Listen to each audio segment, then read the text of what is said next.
SSC উত্তীর্ণদের মাসে ২৫০০ টাকা দেবে বৃত্তি ডাচ বাংলা ব্যাংক। যেভাবে আবেদন।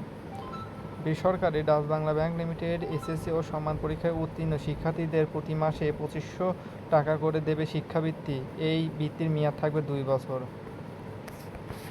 মঙ্গলবার ১৪ মে থেকে অনলাইনে এই আবেদন শুরু হয়েছে। আগ্রহী প্রার্থীরা আগামী ৮ জুন পর্যন্ত আবেদন করতে পারবে।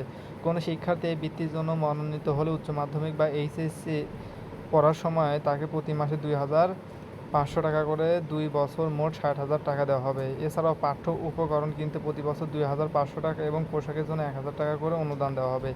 এই বৃত্তির জন্য আবেদন করতে সিটি কর্পোরেশন ও জেলা শহর এলাকার অন্তর্গত স্কুল শিক্ষার্থীদের জিপিএ 5 থাকতে হবে। এছাড়া গ্রামীণ বা অনগ্রসর অঞ্চলের শিক্ষা প্রতিষ্ঠানে জিপিএ 4.8 থাকতে হবে। মোট বৃত্তি শতকরা 50% ছাত্রীদের দেওয়া হবে। গ্রামীণ অনগ্রসর এলাকায় অবস্থিত শিক্ষা প্রতিষ্ঠান থেকে উত্তীর্ণ শিক্ষার্থীদের জন্য বৃত্তি শতকরা 90% নির্ধারিত থাকবে। তবে যেসব শিক্ষার্থী সরকারি বৃত্তি ব্যতীত অন্য কোনো উৎস থেকে পাচ্ছে সে এই বৃত্তি বলে যোগ্য বলে বিবেচিত হবে না।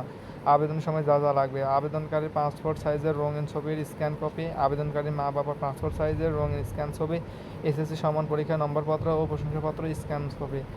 তো যে কোনো বিশ্ববিদ্যালয় আপডেট পেতে বা স্কলারশিপ বা চাকরির যে কোনো নিউজ পেতে তোমরা একটি সাবস্ক্রাইব করে রেখো। আল্লাহ হাফেজ।